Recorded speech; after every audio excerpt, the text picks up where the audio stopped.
Freud caracterizó a la histeria como una neurosis sometida a los mecanismos de represión y de conversión, específico de la formación de síntomas, predominando los síntomas corporales.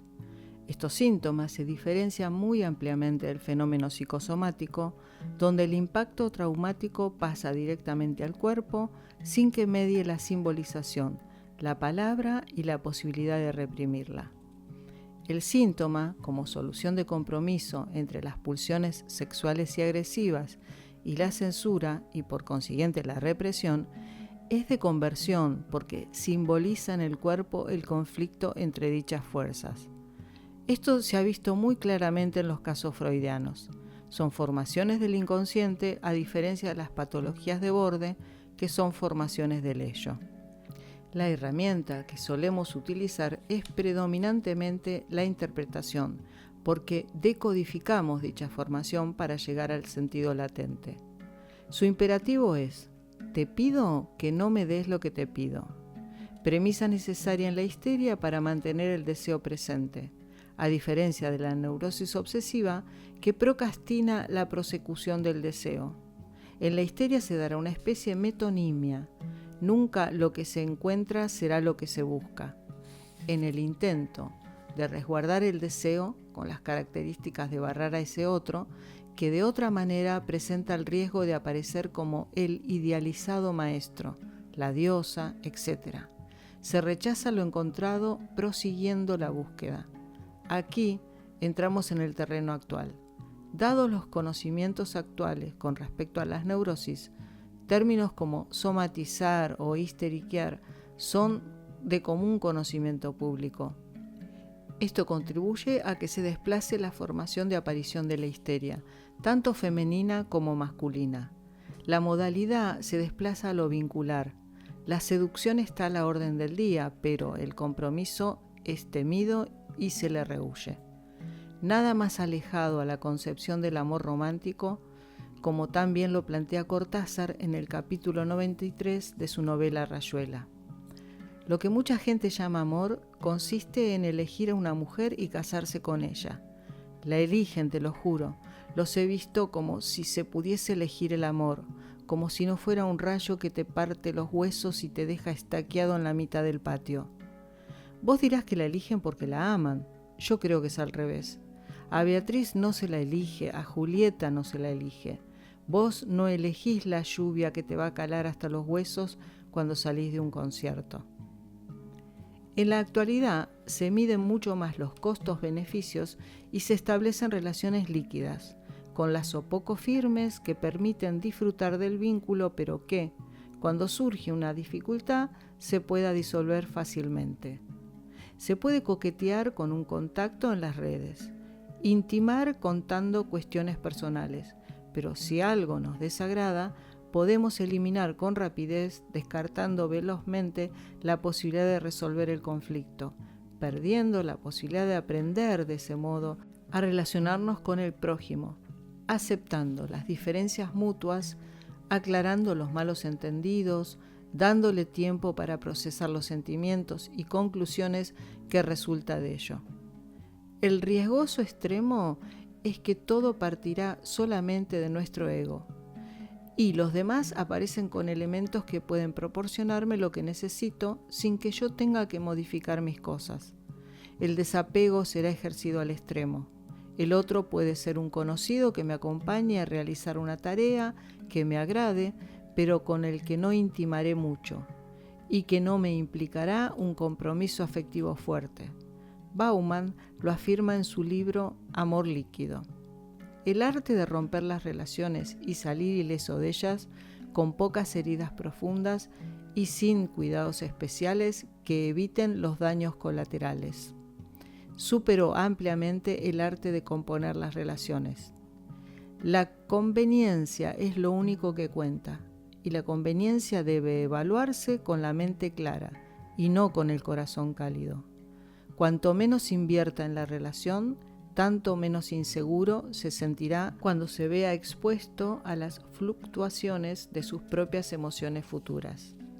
La histerización de los vínculos se da de esta forma entonces: seducción pero cuando existe la posibilidad de pasar a otra instancia, aparece el temor y la consecuente distancia.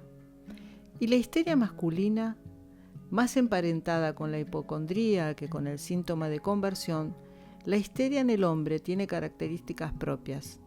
Este sujeto ha sido un niño que no recibió sus títulos en el bolsillo, es decir, que ha tenido una débil figura paterna o que no lo incluyó en su esfera, quedando en el mundo de la madre. El histérico busca reafirmar su masculinidad en la conquista, pero luego no tiene con qué responder para ir más allá, por lo que arma una cadena interminable de conquistas para luego retirarse.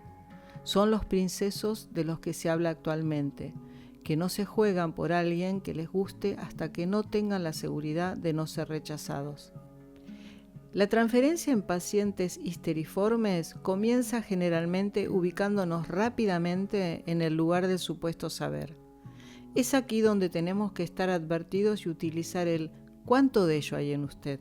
Freudiano, para que se implique, porque si tendemos a dar la brillante interpretación, luego los barrará rápidamente. La problemática actual es conflictiva de por sí, y uno de los temas de consulta puede ser la pregunta de por qué no puedo formar pareja. Existe un gran bombardeo de imperativos para que realicemos nuestros deseos. No es la época victoriana de represión sexual hacia la mujer. Muchas veces la represión se da en lo afectivo y no en el erotismo. El otro es un cuerpo donde me satisfago, no un otro a quien reconocer. La dificultad es el amor, la aceptación de los límites y diferencias con el otro, lo vincular. En la histeria existe la insatisfacción esencial del deseo por una necesidad de preservar la falta.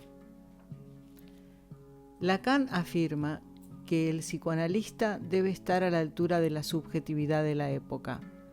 En nuestro presente debemos escuchar la singularidad del sujeto, pero ¿desde qué teoría? El Edipo normativo, que ya no puede estar vigente, pero sigue presente en la dirección de la cura que apunta a la subjetivación, donde dicho proceso implica la barra dura del otro omnipresente. Silvia Tuber afirma que tanto el psicoanálisis como el feminismo y el posmodernismo suponen una crítica radical a las pretensiones de verdad absoluta de las teorías científicas o filosóficas.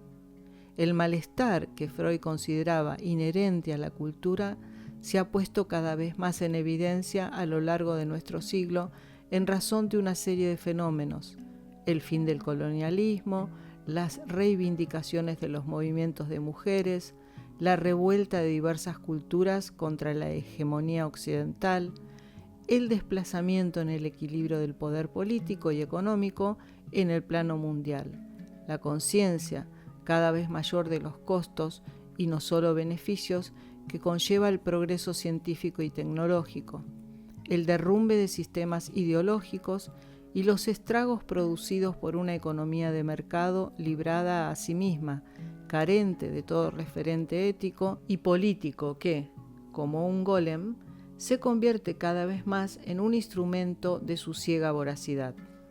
Las teorías feministas también han desplazado las ideas unitarias, esencialistas e históricas sobre todo el sujeto, al analizar las formas en que las relaciones de género constituyen tanto al sujeto como nuestras concepciones acerca de él.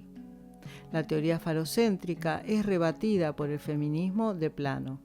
Su nombre surgió en la época victoriana, donde aquello valioso se buscaba, aquello que se envidiaba, lo que venía a completar era el falo, representante del pene, tan inapreciable en una sociedad patriarcal.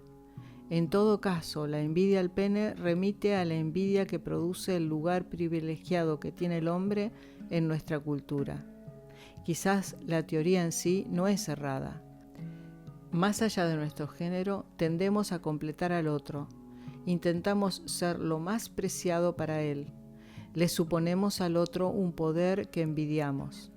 Quizás deberíamos ponerle otro nombre, por lo que, como dice Sofía Ruttenberg, el poder de la mujer se ha pensado como una usurpación envidiosa hacia el hombre. Dice Ruttenberg, considero que entre el psicoanálisis y el feminismo hay tensión, hay conflicto, y eso es precisamente lo más enriquecedor. Esa tensión permite no solo repensar al psicoanálisis, sino que posibilita situar que el feminismo es una posición política y ética que visibiliza los entramados de poder y que son muy complejos y que están incluso dentro del propio psicoanálisis. Y concluye, la fuerza es la característica principal y sede del poder masculino. El ejercicio del poder político conlleva enojos, pasiones, sentimientos, estrategias, pensamientos, lecturas, debates, escritura. Pero a la mujer se le dice que tiene que ser suficientemente buena. Entonces se inhibe desde la infancia la pulsión de apoderamiento y la voluntad de poder. Se materniza a la mujer desde que es pequeña porque la maternidad es una forma en que se constituye la femineidad entera y por lo tanto una mujer puede ser madre sin tener hijos, dedicándose al cuidado de los otros sin ninguna retribución económica ni simbólica. Maternalización de las relaciones implica que en el lugar de la falta se asume la culpa. De la falta nace el deseo, de la culpa el autorreproche, el masoquismo, la necesidad de castigo, todo lo que nos aleja del poder. Otro tema muy importante cuando se habla de histeria, la fantasía de seducción esconde en realidad casos reales de abuso en las niñas y en los niños por parte del padre, tío, hermano o primo o algún amigo de la casa. La teoría psicoanalítica hizo, de alguna manera, invisible este hecho traumático, provocando doble trauma. El tema del abuso en la infancia pesa en los relatos de muchas pacientes. Por su parte, Ruttenberg habla de la amenaza de violación en contraposición con la amenaza de castración como conceptos, referidos a lo social, temor presente en las niñas, adolescentes y adultas de cualquier sociedad a nivel mundial y que establece una inseguridad psíquica de la cual no se tiene ninguna o muy poca protección. Hay una injusta distribución del poder en que los varones tienen preeminencia en la regulación de los delitos contra la libertad sexual, la violencia por razones de género, los regímenes de custodia legal de los hijos, la doble moral, el sexismo en el lenguaje, la determinación de las líneas de descendencia. Se ha tenido en cuenta poco la inhibición sexual de la mujer, entendida como falta de deseo y o como imposibilidad de llegar al orgasmo. Históricamente ha sido difícil reconocer en la mujer su apetito sexual sin considerarlo con un tinte moralista. Actualmente consideramos a la estructura histérica como una forma de vincularse al deseo y no tanto con el otro, teniendo en cuenta el trauma que un abuso pudo dejar. Como psicoanalistas estamos reviviendo algunos conceptos transmitidos y nos preguntamos, ¿desde dónde interpretamos cuando interpretamos?